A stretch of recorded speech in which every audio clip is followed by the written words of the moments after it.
ఈ కర్తవ్య నిర్వహణ చెయ్యకుండా మనని వ్యామోహాలకి గురి చేస్తున్నది ఏది? మనస్సు. మనస్సు దానంతటది ఎప్పుడూ ప్రవర్తించదండి. మనస్సుకి ఎప్పుడు ఇంద్రియాలు కావాలి, పంచేంద్రియాలు కావాలి. త్వక్, చక్షు, శ్రోత్ర, జిహ్వ, ఘ్రాణాలు, ఇవి పంచజ్ఞానేంద్రియాలు.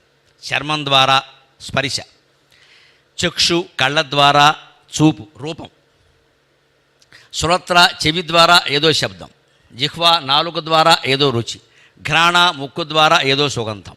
ఎప్పుడూ సుగంధాన్ని సేవించాలి, ఎప్పుడూ నాకు ఇష్టమైన రూపాన్ని చూడాలి. లేకపోతే చూసిన రూపం నాకు ఇష్టం కాబట్టి మళ్ళీ మళ్ళీ మళ్ళీ మళ్ళీ మళ్ళీ మళ్ళీ చూస్తూ ఉండాలి. అందుకే దాన్ని సేవ్ చేసుకోవాలి. వీడు షేవ్ అయిపోతాడు ఇక్కడ. ఎందుకు నీ సేవ్ పనిలేక అవతల బారేయక? ఇదోడు బయలుదేరింది ఈ మధ్యన బాగా ఫోటోలు తీయడం, విపరీతంగా ఫోటోలు తీయడం, అవన్నీ అక్కడ పెట్టుకుని మళ్ళీ ఎవరికో పంపడం. వీరు చేసే పని ఏమిటంటే ఎవరికో పంపిస్తారు, వీరు చూడరు, వీరు చెయ్యరు. గొప్ప గొప్ప సూక్తులన్నీ పంపిస్తూ ఉంటారు వాట్సాప్లో. చూడండి, రామకృష్ణ పరమహంస ఎందుకు సరిపోడు వీళ్ళు పంపే సూక్తులు. ఒక్కటి ఆచరణ ఇప్పుడు రాగానే షేర్, రాగానే షేర్, అంతే అయిపోయింది. అంతే. నేను అందరికీ అన్నీ పంపిస్తాను. ఏటమ్మా శనగలు పంపించేది ఊరుకోక? ఎందుకు పంపడం అండి? ఇదో పెద్ద జబ్బు ఇది. పొద్దున్నే లేవగానే ఇదో పని అందరికీ పంపడం. అందరికీ పంపుతారు, వారు ఏం చేస్తారు, వారు అందరికీ పంపిస్తారు. అంతే. ఎవడు చేయడు దీన్ని. ఆ చేసిన అందులో ఉన్నదాన్ని మనం చేసాక కదా పంపాల్సింది. ఏదైనా తినాల్సి వస్తే మనం తిన్నాక పెడతామంటాం కదండి, మరి మనం చేసాక కదా పంపాలి. ఇక్కడ చేయమండి, పంపేయడం తేలిక, పంపేయి. ఎందుకని దానివల్ల మీకు కీర్తి. ఎప్పుడు ఆయన మంచి మాటలు పంపిస్తూ ఉంటారని అందరూ అనుకోవాలి, మీరు చేస్తూ ఉంటారని అనుకోకల. పంపిస్తూ ఉంటారంటే చాలంతే. మనం మహాగ్రంథాలన్నింటినీ అలాగే తీసుకుంటాం.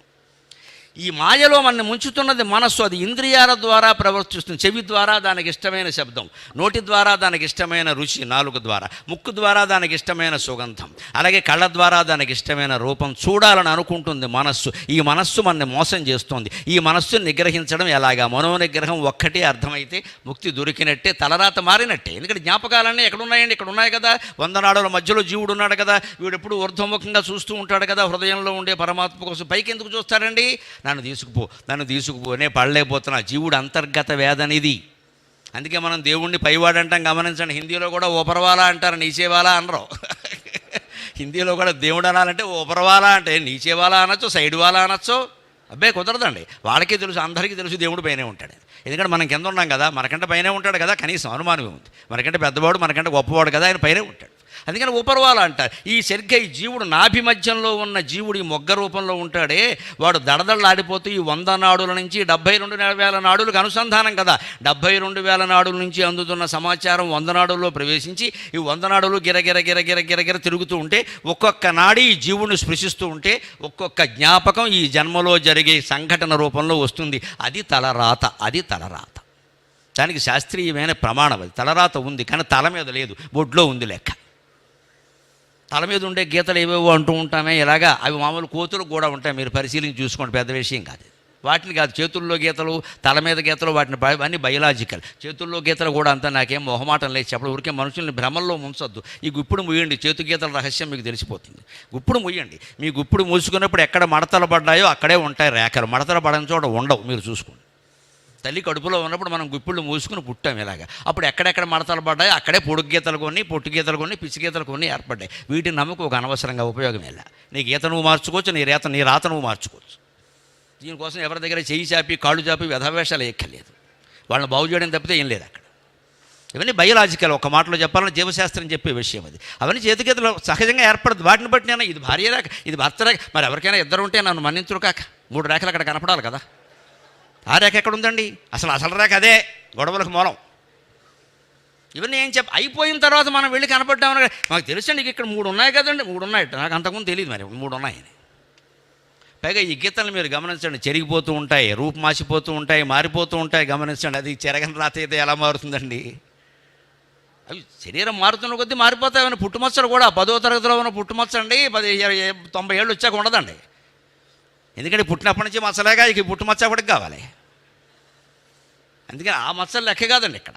అందుకే ఆ విషయం అర్థం చేసుకుంటే ఇంత భయపడక్కర్లేదు తలరాతకి. ఇప్పుడు మనస్సులో ఉండే జ్ఞాపకాల రూపంలో ఉన్నప్పుడు అవే మన పూర్వజన్మ కర్మల రూపంలో తన్నుకొని వస్తున్నప్పుడు వాటిని మార్చుకోవడం ఎలాగా మార్చుకోవచ్చు. నీ మనస్సు మార్చుకుంటే వారిని మార్చుకోవచ్చు. బయట ఎండ ఎంత తీవ్రంగా ఉండనియండి, మీరు చేయవలసిన పని అంత అత్యవసరం కాకపోతే వాయిదా వేసుకుని ఏసీ వేసుకుని మీరు ఇంట్లో కూర్చుంటే ఎండ మిమ్మల్ని ఏం చేయలేదు కదండి. బయట చలి ఎంత తీవ్రంగానైనా ఉండనియండి, ఓ రగ్గు కప్పుకుని మీరు ఇంట్లో కూర్చుంటే కొంత రక్షణే కదండి.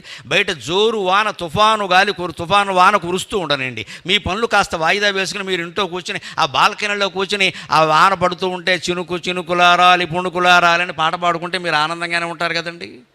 వాన నుంచి ఎండ నుంచి వీటి నుంచి తప్పించుకున్నట్టే మన మనస్సు ద్వారా జ్ఞాపకాల రూపంలో వచ్చే పూర్వజన్మ కర్మ నుంచి కూడా తలరాత నుంచి కూడా మనం కొంత రక్షణ కల్పించుకోవచ్చు. పూర్తిగా మార్చలేం కానీ కొంత రక్షణ కల్పించుకోవచ్చు.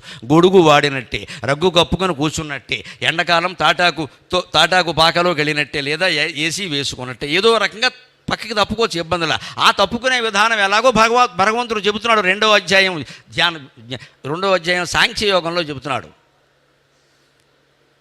యదా హిజేంద్రియార్థేషు కూర్మో అంగానీవ సర్వశః ఇంద్రియాణి ఇంద్రియార్థేభ్యః తస్య ప్రజ్ఞా ప్రతిష్ఠిత.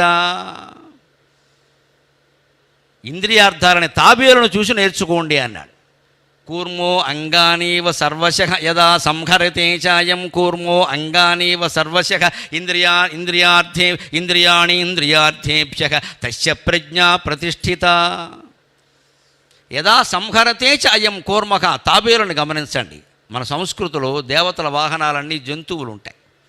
ఆయనకి అదేదో ఇష్టం, ఆయనకి అదేదో ఇష్టం అనుకోకండి, పొరపాటు మాట ఇది. ఆ వాహనం ద్వారా ఆయన ఏదో చెప్పదలుచుకున్నాడు ఖచ్చితంగా. వినాయకుడు వాహనం ఎలుక, కానీ ఆ ఎలుకో పేరుంది, అనింద్యః. అనింద్యుడు దాని పేరు. అనింద్యుడు అంటే ఎవ్వరూ నిందించే అవకాశం లేనంత స్వచ్ఛమైన ప్రవర్తన కలిగిన వాడమ్మ, దాని అర్థం అది. నీ ప్రవర్తన స్వచ్ఛమైతే నువ్వు దేవుడికి వాహనం కాగలుగుతావు. అది అనింద్య అనడంలో ఉద్దేశం. మనం అలా అనుకో, నేను బంగారం ఎలక చేయించిన ఇంట్లో పెట్టుకో, ముందు ఆ బంగారం ఎలా వచ్చిందో చెప్పు. అది చెప్పడం అక్కడ ట్యాక్స్ ఎగ్గొట్టేస్తాడు. అన్నీ నేను ఎలక చేయించాను, నువ్వు పిలక చేయించినా ఒకటే, అక్కడ ఉపయోగమేం లేదు. దేవుడు చూశాడు ఈ పిలక ఎలా వచ్చిందో. నేను గుళ్ళో ఇవన్నీ కాదండి. ఎలకలాగా నీ బుద్ధి మార్చుకున్నావా? ఎలక ఎందుకు వాహనమైంది? అనింద్య. ఎవ్వరూ వేలెత్తి చూపించాల్సిన అవకాశం లేనటువంటి ప్రవర్తన కలిగిన మనిషి అనింద్యక. ఆ ఎలక అటువంటిది కాబట్టి భగవంతుడికి వాహనమైంది. మనం అలాంటి ప్రవర్తన అలవాటు చేసుకోవాలి. కానీ ఎలక పిలక పట్టుకుని నేను అభిషేకం చేస్తానంటే చేసుకో, ఎవరికి దానివల్ల ఏదో వచ్చేస్తుంటే నమశివాయ. అజ్ఞానం ఎవడేం చేయలేడు దానికి. నేను తరచు ఖండించేది ఇలాంటి వాటిని. ఆరాధనకు వ్యతిరేకం కాదు. ఆచరణ లేని ఆరాధన దేనికో దయచేసి ఆలోచించండి. ముక్కోటి ఏకాదశి నాడు ఆయన ఎన్ని ముక్కోటి ఏకాదశులు వెళ్ళిపోయినాయి. ఇప్పటికీ మనం ఇలాగ తప్పులు చేస్తూనే ఉన్నాం. తెలంగాణ భాషలో చెప్పాలంటే ముక్కుని ఎలక రాస్తూనే ఉన్నాం.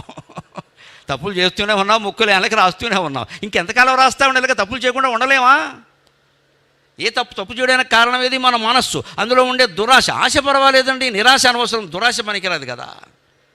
యదా సంహరతే చయం కూర్మో అంగానేవ సర్వశః. తాబేలు మనకంటే చాలా గొప్పది. అది 4 కాళ్ళు ఉంటాయి కదా, దానికి తల ఉంటుంది కదా, కొంచెం అలిక్కడైతే చాలు టక్కమని లోపలికి లాగేసుకుంటుందండి. భగవంతుడు దానికి ఎంత శక్తి ఇచ్చాడు, ఎంత రక్షణ. ఏ పోలీసు వలయమో కాపాడలేనంత డిప్ప డిజైన్ ఇచ్చాడు దానికి భగవంతుడు. దానికి సెక్యూరిటీ గార్డులు ఎవరు ఉండరు కదా తాబేలుకి, పెద్ద డిప్ప.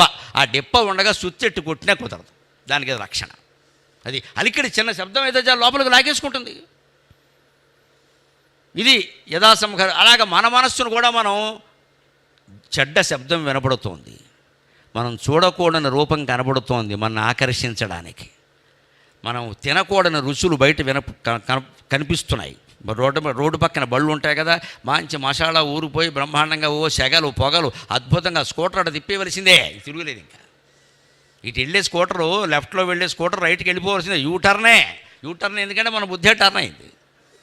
అవి లోపల తింటే ఇబ్బంది అని తెలుసు, తర్వాత మళ్ళీ రకరకాలుగా ఇబ్బందులు ఉంటాయని తెలుసు, బిళ్ళలేసు. అయినా సరే నేను ఎందుకోనంటే అవి తినందే ఉండలేను. ఇదే కర్మ అంటే, ఇదే తలరాత. దాన్ని నువ్వు మార్చుకో, స్కూటర్ తిప్పకుండా ఉంటే. ఇప్పుడు స్కూటర్ నీ చేతుల్లో ఉందా, శ్రీకృష్ణుడి చేతుల్లో ఉందా? నువ్వు తిప్పకో, ఎవరు వద్దన్నారు? తిప్పేసి తినేసి రాత్రిపూట బాత్రూంలోనే కాపురం పెట్టేసి ఏమిటో అనుకున్నాను కానీ ఇలా అయింది అనగానే నాకు మొదటి నుంచి ఇంతే అవుతుంది. ఉత్తర పలుగుని నక్షత్రం ఇంతాడు. ఉత్తర పలుగునికి వీడి విరోచనాలకి సంబంధం ఏంటండి? వీడు తినకూడనవి తిని కడుపు నొప్పి తెచ్చుకుని అనారోగ్యం తెచ్చుకుని ఉత్తర పలుగుని హస్త నక్షత్రాన్ని చిత్త నక్షత్రాన్ని అంటాడేమిటి? అంటే తోసేయడం. ఇది కూడా తోసేయడం. మానవ జీవితం అంతా తోసేయడమే. ఎవరో ఒకరి మీద తోసేయి, గ్రహస్థితి మీద తోసేయి, పూర్వజన్మ మీద తోసేయి. నీ మీద ఏ బాధ్యత పెట్టుకోకు. ఎందుకంటే నువ్వు మారాలి, బాధ్యత పెట్టుకుంటే మారాలి, ఆలోచించాలి. ఆలోచించడమే మనకి ఇష్టం లేని విషయం. సత్యాన్ని గురించి తప్ప పరమదరిద్రమైన విషయాలన్నిటి గురించి ఆలోచిస్తాం, సత్యాన్ని గురించి మనం ఆలోచించమమ్మా. ఎందుకంటే సత్యం వస్తే మనం తట్టుకోలేము, సత్యాన్ని అంగీకరించలేము మనం. అందుకే ఆ సత్యాన్ని మేము వీలైనంత వరకు కాస్త సరసంగా చెప్పే ప్రయత్నం చేస్తాం. సరసాన్ని అంగీకరిస్తావు కదా, సరసం ద్వారా సత్యాన్ని అంగీకరించేద్దాం, దానికి ఏముంది అభ్యంతరం. అదేనా, అందుకే కవిత్వం సాహిత్యం అన్నీ పుట్టాయి. తాబేలు ఎలాగైతే తన 4 కాళ్ళు లోపలికి లాగేసుకుందో, అలాగే చెడ్డ శబ్దం, చెడ్డ రూపం కనపడినప్పుడు మన మనస్సును మనం లోపలికి లాగేసుకోలేమా? భార్యతో సహా వచ్చి సభలో కూర్చున్నాం, లేదా ఉత్సవంలో ఉన్నాం, ఎవరో కనపడ్డారు, చాలా అందంగా ఉన్నారు. ఈ దేశంలో ఆడాళ్ళందరికీ మొగుడు తప్ప అందరూ అందంగా కనపడతారు, మగాళ్ళందరికీ భార్య తప్ప అందరూ అందంగా కనపడతారు. ఇది కర్మ అంటారు, దీన్నే తలరాత అని కూడా అంటారు. పెళ్ళి అయ్యే వరకు ఆవిడ అందంగానే కనపడడం, తర్వాత ఎందుకో కనపడడం మానేసింది ఈ మధ్యన. ఎందుకంటే బ్యూటీ క్లినిక్ వెళ్ళట్లేదు, అందుకని కనపడడం లేదు. పెడితే కనపడేది, అంతవరకు కనపడింది కదండి, కనపడింది కాబట్టి చేసుకున్నాం కదా. పైగా 6 ఏళ్ళు ప్రేమించాం, 7 ఏళ్ళు ప్రేమించి ఈ మధ్య పుట్టిన దగ్గర నుంచే ప్రేమించేస్తున్నారు. ఎక్కడి నుంచి ఆపాలో తెలియట్లేదు.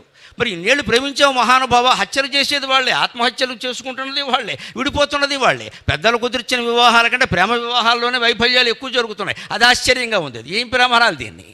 ఇది ఏ రకమైన ప్రేమ? ఇది కేవలం ఇందిరా పార్కు ఆకర్షణ, అంతకంటే లేదు ఇక్కడ. ఇందిరా పార్కు ఆకర్షణ. ఈ ప్రేమికుల వల్ల బాగుపడుతున్న వాళ్ళు ఎవరంటే, నేను పేపర్లో చదివా, ఎంత గొప్ప యోగిరా అనుకుని. అక్కడ మనిషి ఉంటాడట, వాడు ఈ ప్రేమికులు ఎవరైనా పెడితేనండి, తాడి చెట్టు కావాలా, ఈత చెట్టు కావాలా, మల్లెపందిరి కావాలా అంటాట. ఎంత గొప్ప విషయం, నాకు పేపర్లో చదివితే తెలిసింది. అందుకే పత్రికలే నాకు బాగా ఇష్టం, అయితే నాకు తెలియదు. తాడి చెట్టు కావాలంటే 10 రూపాయలు నీడ, అది కొబ్బరి చెట్టు ఏదో, మల్లెపందిరి కావాలంటే 100 రూపాయలు. మల్లెపందిరి వేరు కదండి, ప్రేమకి ఆ వ్యవహారం వేరు కదా. అందుకని వీడు ఏం చేస్తాడు, ఈ జంట అక్కడికి రావడానికి ముందు మల్లెపందిరి కింద రుమాలేస్తాడు. ఇప్పుడు ఈ ప్రేమికులు ఎంతవరకు బాగుపడ్డారో, ఎవరు బాగుపడ్డారో నాకు తెలియదు, కానీ ఈ రుమాలు వేసేవాడు బాగుపడ్డాడు. ఇక్కడ ఎప్పుడూ ప్రేమికులు ఉంటారు, ఎప్పుడూ ఇందిరా పార్క్ ఉంటుంది, ఎప్పుడు కూడా రుమాలు వేస్తూనే ఉంటాడు. మనం చదువుకుంటున్నాం కదా, కాలేజీలో ఉన్నాం కదా, మనం ప్రేమలో చిక్కుకోవడం ఏమిటి అని వ్యక్తికి అనిపిస్తే భగవద్గీత అర్థమైనట్టే. ఎక్కడ ఆకర్షణ, మన మనస్సు ఎక్కడ గాడి తప్పుతుందో అక్కడ మనం వెనక్కి లాక్కోలేమండి. మన మనసు మన చేతిలో లేదా పక్క వాళ్ళ చేతుల్లో ఉందా, దేవుడి చేతుల్లో ఉందా? ఎవరి చేతుల్లో ఉందమ్మా? నీ చేతుల్లో పెట్టుకుని ఎవరినో అనుకోవడం. అందుకే మనం శ్రద్ధ చేయాలి. ఎందుకు చేస్తే ఇంకొక రకమైన శ్రద్ధ ఉంటుందండి. కాళ్ళు చేతులు బాగానే ఉంటాయండి చాలామందికి. మనస్సును లాక్కున్నామో లేదో తెలియాలంటే ఎలాగంటే మనకు మనమే పరీక్ష చేసుకోవాలి. దాన్నే భగవంతుడు 5వ అధ్యాయంలో కర్మ సన్యాసి యోగంలో చెబుతున్నాడు, 3వ అధ్యాయంలో కర్మయోగంలో చెబుతున్నాడు. కర్మేంద్రియాణి సంయమ్య యాస్తే మనసా స్మరన్ ఇంద్రియార్థాన్ విమూఢాత్మ మిథ్యాచారస్స ఉచ్యతే. మనలో చాలామంది ఉంటారు ఇలాంటి వాళ్ళు. కర్మేంద్రియాలని అరికట్టుకుంటారు, కాళ్ళు బాగానే ఉంటాయి, చేతులు బాగానే ఉంటాయి, చక్కగా ఇలాంటి పంచే కండువ వేసుకుని ఎప్పుడూ జీవితంలో ఏ వ్యామోహానికి లోను కాని వ్యక్తి అంటే ఈయనే అని వెంటనే కాళ్ళకి దండాలు పెట్టబుద్ధి అవుతుంది. కానీ పెట్టగానే వాడి మనసులో కలిగే భావన ఏమిటంటే, నేను అందుకు అర్హుణ్ణేనా, నేను చేసింది ఏమిటి మొన్న 3 రోజుల క్రితం తరివేస్తుంది లోపల నుంచి. అదే 100 నాడుల వ్యవహారం అంటే అదే లోపల నుంచి తరుగుతూ ఉంటుంది. నువ్వు ఏం చేసావు, దండాలు ఎట్టించుకుంటున్నావు ఇక్కడ, నువ్వు ఇదేమైనా ఆచరించావా, నీకు అసలు యోగ్యత ఉందా ఇంత సన్మానానికి, ఇంత సత్కృతికి, ఇన్ని మాటలు చెప్పడానికి? అది అంతర్గతమైన ప్రశ్న ఉందే, అది మనిషిని కదిలిస్తుంది. అందుకే మనం చేతులు కాళ్ళు కట్టేసుకుంటే కుదరదు, కళ్ళకెవరు కనపడకుండా కళ్ళకి గంతలు కట్టుకుంటే కుదరదండి. మనస్సు ఏం చేస్తుందో గమనించాలి. అందుకే కృష్ణుడు ఏమంటున్నాడు అంటే, కర్మేంద్రియాణి సంయమ్య. ఎవరైతే కర్మేంద్రియాలను అదుపులో పెట్టుకుని మాటనే మాట్లాడు, కాళ్ళు చేతులు బాగానే కట్టేసుకుని ఇంట్లోనే ఉంటాడు, మామూలుగా ఏం ఎక్కడికి వెళ్ళాడు. ఆయన ఇంట్లోనే ఉంటారండి, మౌనంగా కూడా ఉంటారండి, అన్నీ బాగానే ఉన్నాయి. కానీ వాడు మనస్సు ఎలా ఆలోచిస్తుందో చూడమన్నాడు. యాస్తే మనసాస్మరన్. ఈ అనవసరపు శబ్దాల గురించి, అనవసరపు స్పర్శల గురించి, ఆకర్షణీయమైన రూపాల గురించి, అనవసరపు జిహ్వాచాపల్యాల గురించి ఆలోచిస్తూ ఉంటాడే వాడు ఎలాంటి వాడంటే మిథ్యాచారస్స ఉచ్యతే. నిజంగా కర్మేంద్రియాలతో పనిచేసేవాడు కంటే ఆపేసి మనస్సుతో ఆలోచించేవాడే పెద్ద దొంగ, వీడిని ముందు అరెస్ట్ చేయండి అని చెప్పాడు. మనస్సులో ఉన్న ఆలోచనలు బట్టి అరెస్ట్ చేయాల్సి వస్తే దేశంలో ఉన్న పోలీసులు సరిపోరు, నాతో సహా అందరూ అరెస్ట్ అయిపోతారు. ఏం అనుమానం లేదు. నా ఆలోచనలు ఏమైనా కరెక్టో కాదో మా ఇంట్లో వాళ్ళకి తెలియదు, నాకు ఒక్కడికే తెలుసు ఆ విషయం. నేను సరి చేసుకోవాలా, వాళ్ళు సరి చేస్తారా? ఎవరు పట్టుకుంటారండి? పోలీసులు కనీసం బయటికి కనిపించే కర్మకాండను బట్టి అరెస్టు చేస్తారు కాబట్టి కొంత ప్రశాంతంగా ఉంది. మనస్సులో ఆలోచనలు బట్టి అరెస్టు చేయాలంటే ఇందులో దొంగ కానివాడు ఎవడో ఉండడు అసలు అక్కడ. కానీ భగవంతుడు అక్కడ వేశాడు బాణం. తలరాత మార్చుకోవడం ఎందుకు ఎలా జరుగుతుంది అంటే అన్నీ మనస్సులో ఉండే జ్ఞాపకాలే అయినప్పుడు నీ మనస్సు ఎలా ఆలోచిస్తుందో గమనించవయ్యా. అదేనమ్మా జిడ్డు కృష్ణమూర్తి గారి తత్వం. మహానుభావుడు. ఈయన కృష్ణుడు, ఆయన కృష్ణమూర్తి, పెద్ద తేడా ఏం లేదండి. ఆయన చెప్పిన తత్వం కూడా అది. మదిను ఊహించే మది తర్కింపులు చూచుటే ఎరుక సుమ్మా. నీ మనస్సు ఎలా తర్కిస్తుందో ఊహిస్తుందో ఆలోచించు. మది తర్కింపులు చూచుటే ఎరుక సుమ్మా. ఇప్పుడు ఈ చింత దేనిది ఏ తీరుదటంచు తీరమున అన్వేషించుచున్వోవుచో ఉదయం బైనట్లు ఆపగల్ దుమికినట్లు ఉన్నట్లుగా నుండి అంబుదముల్ మెనును తాకినట్లు అమృతముల్ పుట్టున్ స్థిరానందముల్. కృష్ణమూర్తి గారి తత్వం గురించి సాగర ఘోష కావ్యంలోనే రాసిన పద్యం ఇది. మది తర్కింపులు చూచుటే ఎరుక సుమ్మ. ఎవరి మనస్సు ఎలా ఆలోచిస్తుందో వారు ఆలోచించుకోండి, వారు తర్కించుకోండి. మీరు ఒంటరిగా ఉంటేనేది సాధ్యం అవుతుంది, పక్క వాళ్ళు ఉంటే సాధ్యం కాదు. భార్య ఉన్నా భర్త ఉన్నా కూడా సాధ్యం కాదు. మనం నాటకం ఆడేస్తాం. వారి మెప్పు కోసం చూస్తాం, లేకపోతే వారు ఏమనుకుంటారో అని ఆలోచిస్తాం. ఏమి అనకుండా ఉండాలంటే ఏకాంతం. అందుకే నేను తరచు చెబుతూ ఉంటాను, నేను చెబుతున్నా. కనీసం రోజుకు ఒక అరగంట, పొద్దున్న ఒక అరగంట, సాయంత్రం ఒక అరగంట. ఎంత బిజీగా ఉన్నా సరే అన్ని పనులు తోసవతల బారేసి, టీవీ కట్టేసి, పుస్తకాలు కూడా చదివే అలవాటు లేదు, ఎలాగో లేదుగా, మానేసి ఆ సెల్ ఫోన్ ముందు దిక్కుమాలిన ఫోన్ ఉందే అది పక్కన బారేసి పూర్తిగా కట్టేసి మళ్ళీ సైలెంట్లో పెట్టద్దు. సైలెంట్లో పెడితే వైలెంట్ అది. మళ్ళీ తర్వాత చూసుకోవాలి, ఎవడో చూస్తాడు, వాడికి ఫోన్ చేయాలని మనకి అనిపిస్తుంది. మొత్తం కట్టేయి, చేస్తే మళ్ళీ చేసుకుంటాడు వాడు అవసరం, అంతే. కట్టేసి ఒక అరగంట పొద్దున్న కానీ సాయంత్రం కానీ టైం కేటాయించుకుని మీ ఇంట్లో నమ శివాయ, నమో నారాయణాయ, శ్రీమాత్రే నమః ఏదో ఒక మీకు ఇష్టమైనటువంటి భగవన్నామాన్ని మంత్రంగా భావించి జపం చేయండి అమ్మా. 6 నెలల్లో మీ జీవితాల్లో గొప్ప శాంతి కలగకపోతే నాది పూచి. మనం చెయ్యం. ఆ ఏకాంతం ఒకటే మనకు నచ్చదు, ఆ మౌనం ఒకటే మనకు నచ్చదు. వాగుడు ఈ సాగుడికి అర్థం లేదు. ఇది దీని నిండా రాగద్వేషాలే. ఆత్మస్తుతి పరనంద. ఏ ఇద్దరు కూర్చున్నా ఇది ఆత్మస్తుతి పరనంద. ఈ ఇద్దరిలో మళ్ళీ మూడోవాడు వచ్చాడు అనుకోండి, ఆ మూడోవాడితో మొదటివాడు కలిశాడు అనుకోండి, రెండోవాడు వెళ్ళిపోయాడు కదా, వెంటనే వీళ్ళిద్దరూ కలిసి వాడిని తిడతారు. ఆశ్చర్యకరంగా ఉంటుంది. ఇప్పుడే వెళ్ళాడు వాడు, అసలు ఇంతవరకు మాట్లాడాడే అని తిట్టేస్తారు వెంటనే. మరి వాడితో ఎందుకు మాట్లాడావు అదంతే, ఇది ఎవరు చెప్పలేరు. దీనికే భగవంతుడు స్వస్తి పలకమని చెబుతున్నాడు. ఇది కాదా తలరాత మార్చుకోవడం ఇప్పుడు మన చేతిలో ఉందా లేదా? ఎవరు మారుస్తారండి? రవి మహర్దశ గురు మహర్దశ వచ్చేవారు కూర్చుంటారు అక్కడ జపం చేసుకుంటావు, ఆ జపమే చేయి మారుతుంది. అంటే నీ మనస్సు ఎలా ఆలోచిస్తుందో చూడమన్నాడు. కర్మేంద్రియాల సమస్య కాదు. మనం అందరం దేవాలయంలోనే ఉండొచ్చు. దేవాలయంలో దేవుడి విగ్రహం మీద మన దృష్టి ఉందా? వచ్చిన అందమైన వాళ్ళ మీద ఉందా? లేదా ఐశ్వర్యవంతుల మీద ఉందా? లేదా నాయకుల మీద ఉందా? వాళ్ళ దృష్టిలో మనం పడ్డాం అనే దాని మీద ఉందా? ఆలోచించుకుంటే సరిపోతుంది. దేవుడు కావాలా మనకు అక్కర్లేదా?